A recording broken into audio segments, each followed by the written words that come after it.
Good morning, church.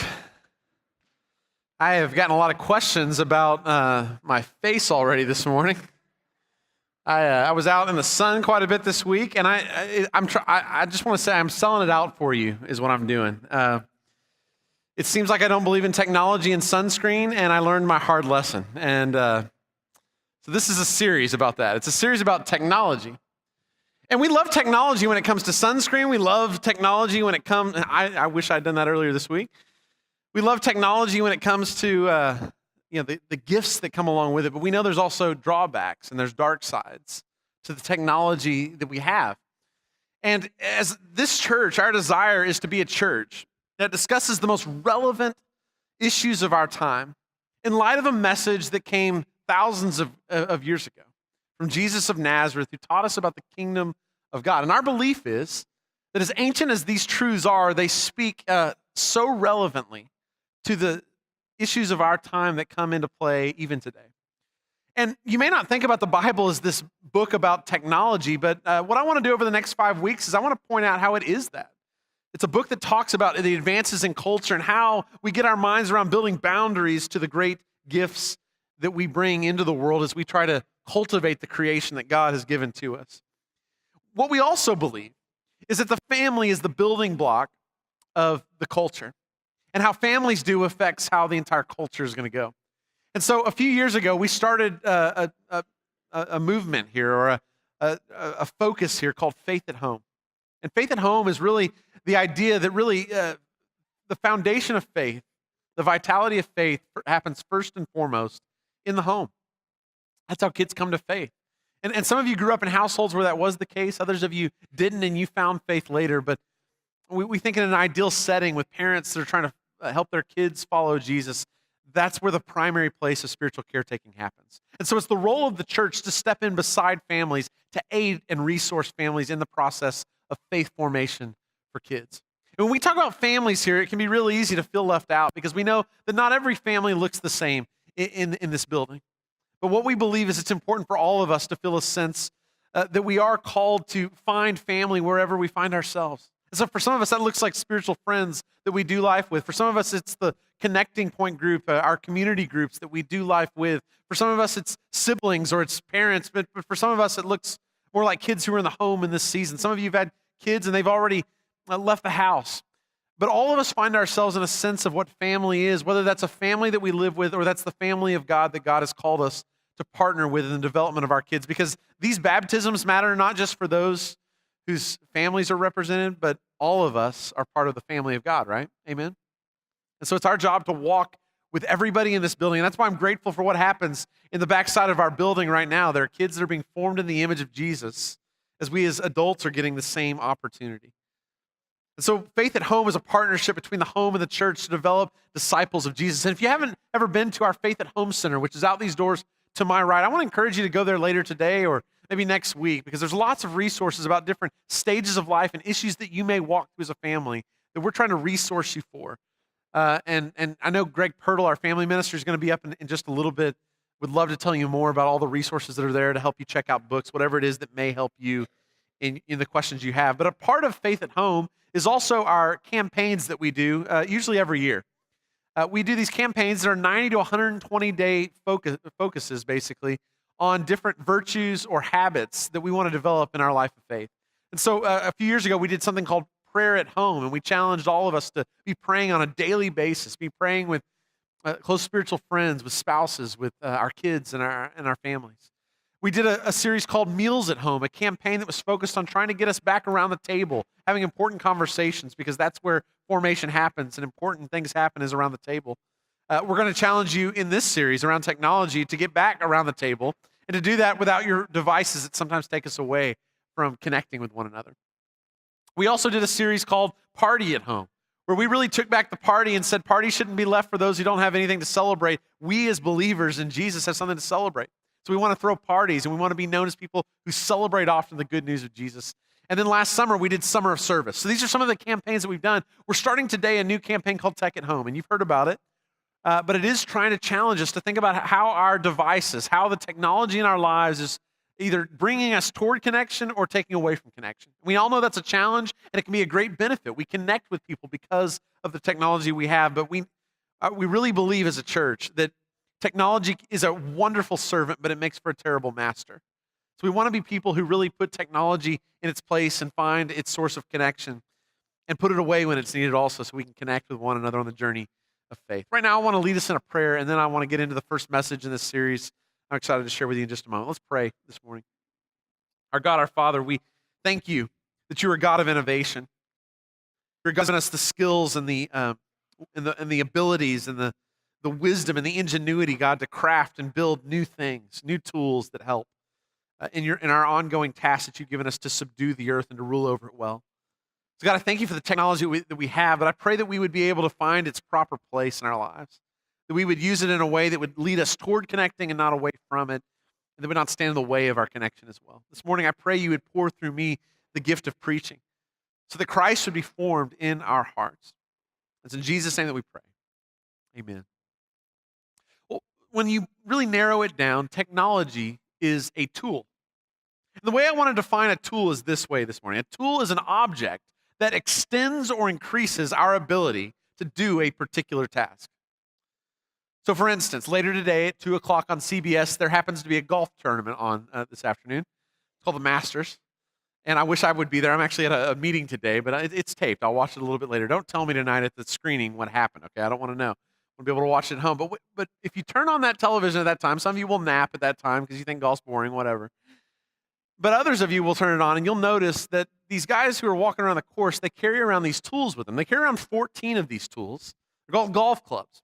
And it's a tool because if you had, a golf ball in your hand, you might be able to throw a golf ball, 30 or 40 yards. But if you have a club in your hand, all of a sudden you can extend that golf ball's reach 300 yards, some of the best who are out there. Or think about a hammer, right? A hammer is an extension of your hand. It would be one thing to try to get nails into a board without a hammer, but if you have a hammer, all of a sudden that extends and increases your ability to be able to hammer nails in. And you have a nail gun, and it is even more exponential what you can do with nails. But without any of those tools, it's impossible. A fork, if you can think of it that way, is actually a tool, right? It's an extension of your hand. And many of us know the blessing that a fork can be, right? I mean, the right cheesecake, but some of us know the detriment of a fork if we don't get it under control, right? There's boundaries around all of our tools that are important. Think about all the different tools we use. A car is an extension of our ability to travel and to go places. And it's a blessing to be able to do that.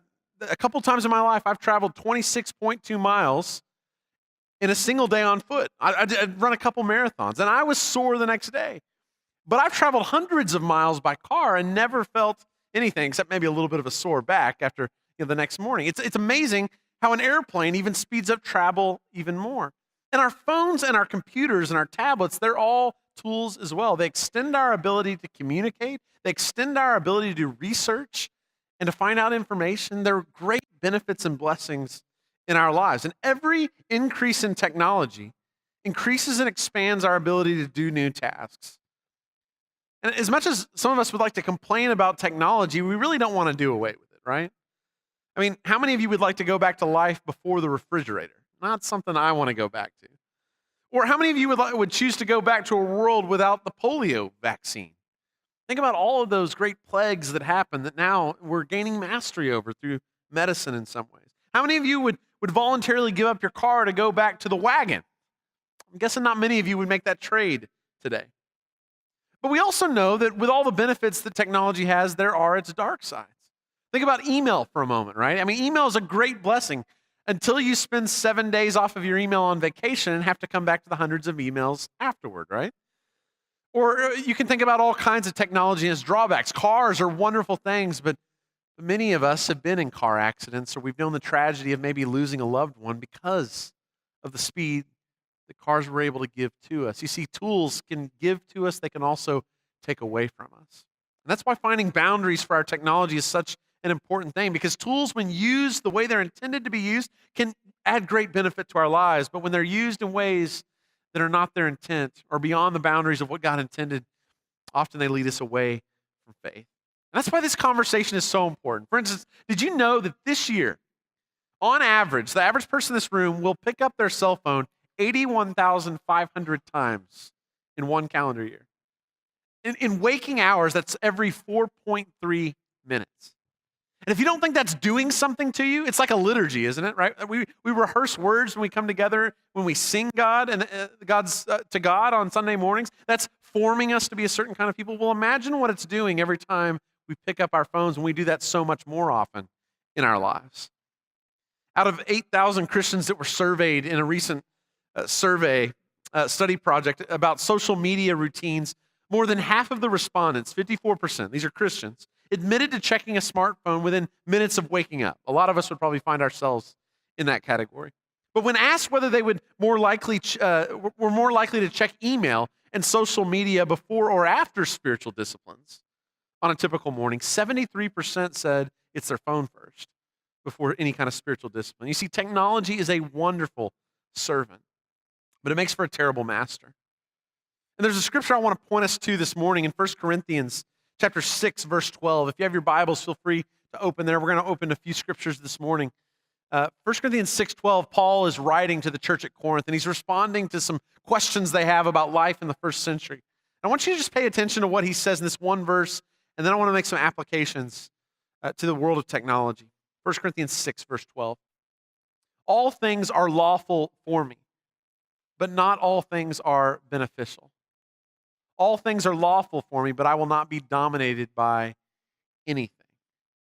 See what Paul's saying, right? He's saying, there's a lot of things that we can engage in that are lawful activities, but the larger question is, what is beneficial for us? What is it that's going to add to our lives? What is it that's going to lead to the abundant life that Jesus came to bring to us? And one of the goals of this campaign is to ask that question about our lives. Okay, maybe there's a lot of things that are acceptable that are within the boundaries of the law, but we really are leading a life that's on mission, on purpose. What would that look like in the realm of our screens and our technology? Technology can produce tremendous good. And this is not a series that's just slamming technology. This is really to ask the question, how do we live the best life that God has called us to live? And some of us, I'm afraid, are being mastered by our technology. We're becoming slaves. Now, one response to this whole dynamic is to react strongly against technology. And if you spend much time researching this whole field, which I've been reading a lot in this, and it causes me concern. Holly and I have started having conversations about our activity as well. It doesn't take long before fear and anxiety start to set in. Start to wonder, what are these screens actually doing to us? And we don't have enough research to really know fully about all of that. But as we walk through this campaign, there will be some of you who are going to want to react real strongly. Maybe you want to throw out all your screens. You remember those days we used to break our CDs at youth retreats, right, and burn them in the fire? Some of you may feel a similar way, although that's harder to break an iPhone screen, I think. But you may become anxious about, what are your kids really engaging in, or what's your spouse engaging in? What are you really having boundaries around to really do this well? But before you move to Lancaster County and join an Amish community, maybe there's another way to think about that. That's what we want to help you see. Now, if you notice, I'm not all that experienced when it comes to parenting. I have an 8-year-old who's my oldest, and so I think it's probably pretty wise not to give parenting advice, at least until your kids are out of the house, right? So don't consider this parenting advice. Just consider this an observation about parenting, okay? My observation is this: be careful about being a door number 2 parent. And what's a door number 2 parent? What's door number 2 parenting? Door number 2 parenting is when you say, whatever you do, don't go behind that door. Because what's behind that door is so bad. You know, door number 2 is a forbidden, and we're not going to even talk about what's behind door number 2. And if you do that enough as a parent, I've noticed there's a chance you'll have a kid who only grows more curious about what's behind door number 2. Starts to add curiosity and wonder, and even an obsession with discovering what's behind the prohibition. The endless tension and anxiety and rules and fear and warning sometimes create the opposite effect of what we intend for them to. Your kid may become more interested than ever. They may become really, really curious to find out what's behind door number 2. Now, to be clear, some things are dangerous. There do need to be boundaries in our lives. This is not about not having prohibitions at all. You want your kids to avoid certain things, and you want to build in them this kind of internal mechanism that knows what's good and what's harmful and how they can navigate that, especially when they're on their own when they leave the house. So what I'm talking about when I'm talking about door number 2 parenting is not, we don't have prohibitions or things that are off limits. But when I talk about this, what I'm saying is I think we have to be careful not to add more energy to these conversations sometimes than what we intend. Because sometimes it has the opposite effect. You've seen this before, haven't you? Maybe you remember your child who was younger, maybe it's today, really, to be honest, too. You prohibit some toy, if that's the punishment. Isn't it amazing how that prohibition actually adds an increase in desire for that thing, right? I mean, if there's a toy that's not played with and you want it played with, the way to do it is tell them they can't play with it, and all of a sudden they'll be using it more than they've ever used it before. It doesn't matter if it's a rubber band or a bouncy ball. If we tell our kids they can't play with it, all of a sudden it's the thing they're focused on most. And I think this happens in our lives of faith sometimes. I mean, think about this in our own lives. Sometimes the no that we're told is the very thing that drives us more to pursue that thing once it's off limits.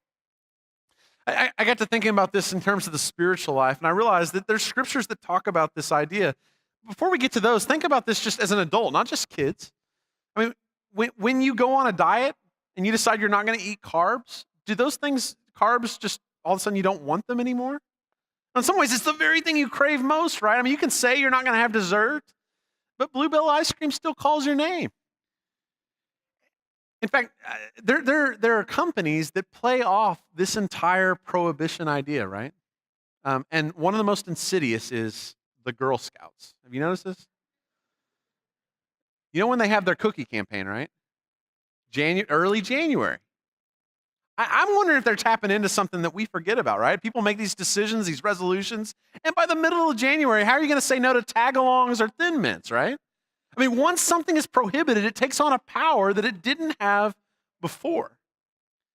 The Bible actually describes this very dynamic as it relates to the law. Turn with me, if you would, to Romans chapter 7. Romans 7, beginning in verse 7, Paul talks about the law.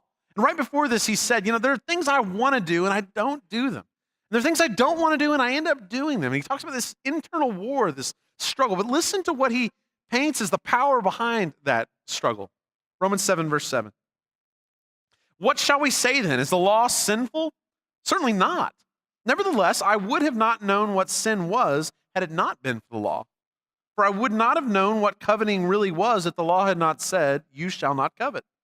But sin, seizing the opportunity afforded by the commandment, produced in me every kind of coveting. For apart from the law, sin was dead. Once I was alive apart from the law. But when the commandment came, sin sprang to life, and I died. I found that the very commandment that was intended to bring life actually brought death. For sin, seizing the opportunity afforded by the commandment, deceived me, and through the commandment put me to death. Isn't it fascinating what Paul's saying there? He's saying the law, the prohibition, the thing that you couldn't do was the very thing that led you to sin. And the hope was from the beginning that God would draw us away from sin, that saying no to all of these things would be the very thing that we would try to pursue righteousness and we would be led away from those things. But what Paul says is, no, the law actually led us to sin. It gave sin a power it wouldn't have otherwise had. Isn't that remarkable? One of the common criticisms of modern day Christianity is that the church knows a whole lot more what we're against than what we're for. I mean, the culture's heard loud and clear what we're against. But I wonder, have we communicated near as well the things that we as Christians are for? I wonder if it's as clear about what we're for than what we're against. Remember what I said, that prohibitions aren't all that effective. They actually give power to the very thing we're trying to avoid and move people away from. And the church's attempt to be against certain things. I wonder if it's possible that the culture has been led toward those kind of things. I wonder if it's possible that sometimes we're led toward the very things we don't want to do. Paul seems to admit that in Romans 7. It's a struggle. And all of us can point to that, right? I mean, the very thing we don't want to do, we end up doing. I think it's interesting, the difference between Jesus and the Pharisees on this very topic. The Pharisees are quite concerned with maintaining the law. They don't want to go back to exile, right? The Pharisees are trying to say, let's do the right thing, because if we do the wrong thing, we'll end up going out of the promised land again. So they're very careful to say, okay, let's honor the Sabbath. And so they create all these laws around that to make sure that we don't get anywhere close to making a mistake there. But there's a point in the Gospels in Matthew 22. It's a familiar passage I've read many times before. But maybe you'll see it in a new light this morning about this idea of prohibition and positive command. Jesus is asked a question by a chief teacher, a teacher in the law. Which is the greatest commandment in the law? I want you to pay attention again to what Jesus says here. It's Matthew 22, verses 37 through 40. So this is Jesus' response, greatest commandment. Jesus replied, love the Lord your God with all your heart, with all your soul, and with all your mind. This is the first and greatest commandment. And the second is like it, love your neighbor as yourself. All the law and the prophets hang on these two commandments. Did you catch it? Jesus has all kinds of prohibitions that he could have drawn from in this moment. But instead, what does Jesus say? I want you to love God, and I want you to love your neighbor as yourself. No prohibitions, right? Catch this. 613 laws in the Old Testament. Make sure I get this figure right. 365 out of those 613 laws are prohibitions in the Old Testament. It's almost 60% of the laws are negative. You think about the 10 commandments. 9 out of the 10 commandments are negative commands. Do not murder, do not covet, do not steal, do not lie. But when Jesus is forced to choose, he doesn't go to a prohibition. Instead, he chooses 2 positive commands. Love God, love your neighbor. And if you do those things, you'll actually keep the entire law because Jesus knew what he was for. It's remarkable. As I thought about this, I went back to a Texas country song by a singer named Pat Green. Some of you have heard of him.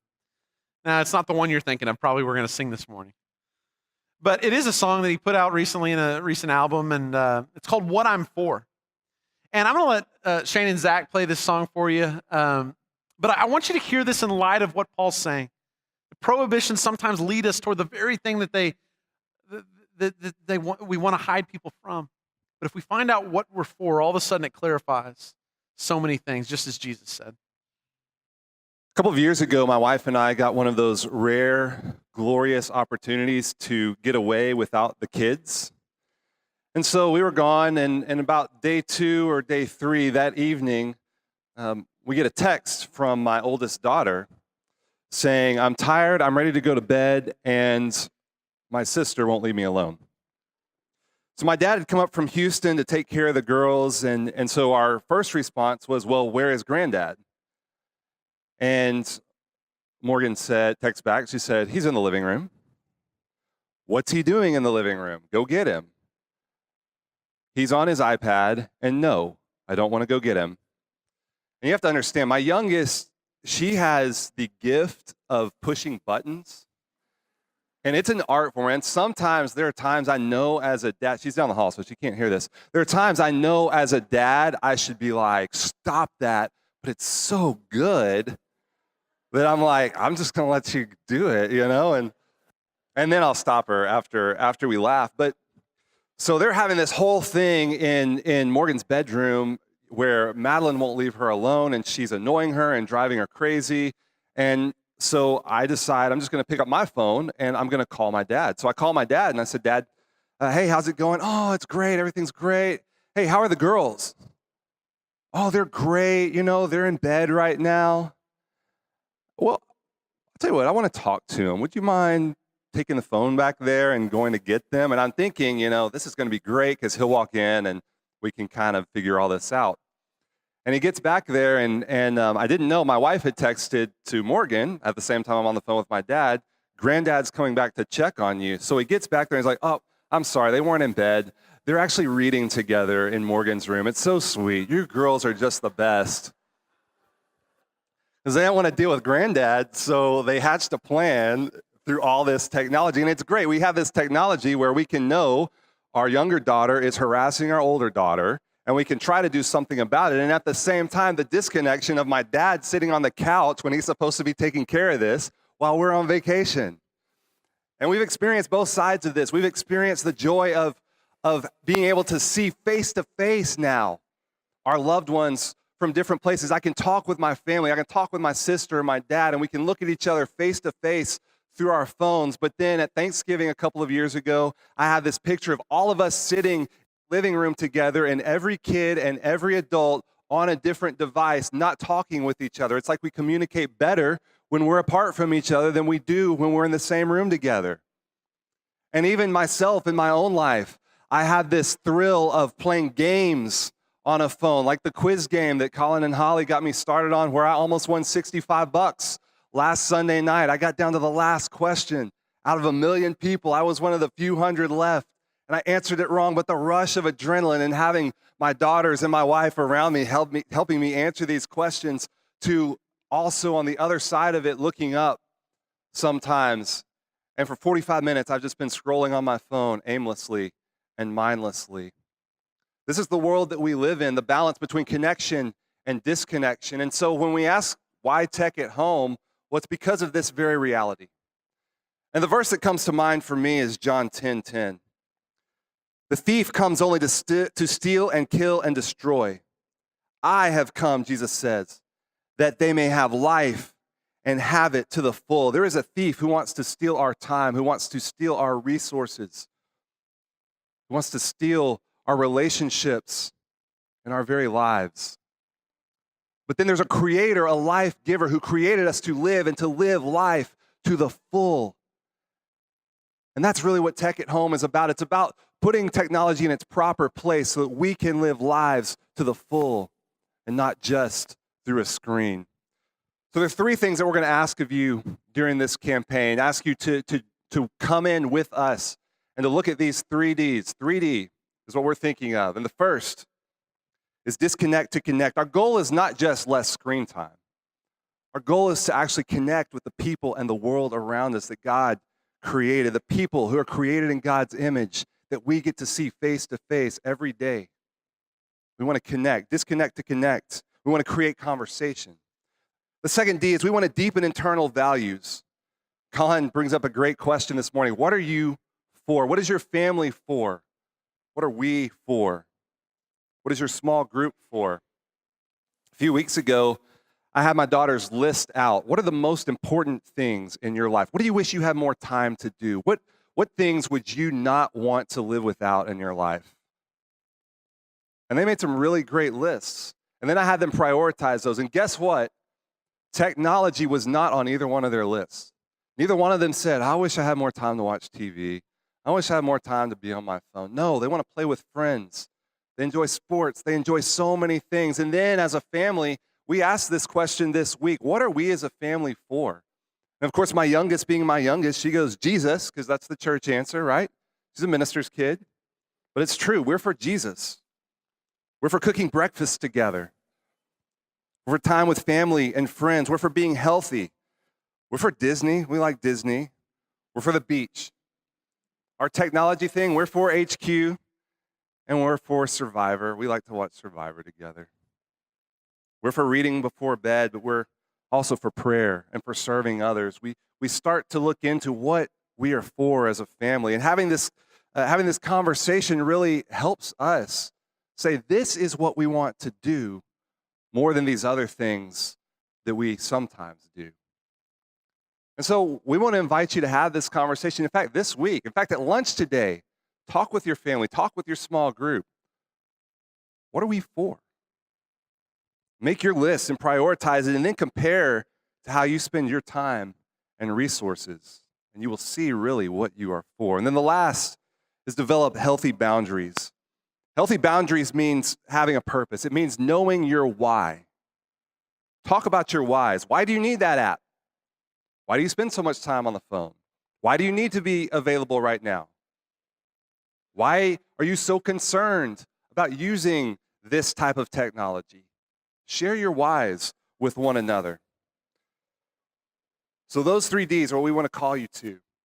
And so to help you with that, as you leave this morning, we're going to have someone at each door helping pass out a couple of different tools that we have for you. First of all, we have our Tech at Home guide. And in here, we have some ideas, some conversation starters, a list of resources to help you with different things when it comes to technology. Trust me, this is not the end-all, be-all of every single resource that's out there. If you Google technology help, you will get a ton of stuff. But these are a few things that some of our staff use and find helpful, and we want to pass those on to you. And we'd love to hear from you if you have other resources that you think could help others during this campaign and beyond. This is just a starting place. The other thing you're going to get is you're going to get a bag with some question cards, Tech at Home question cards.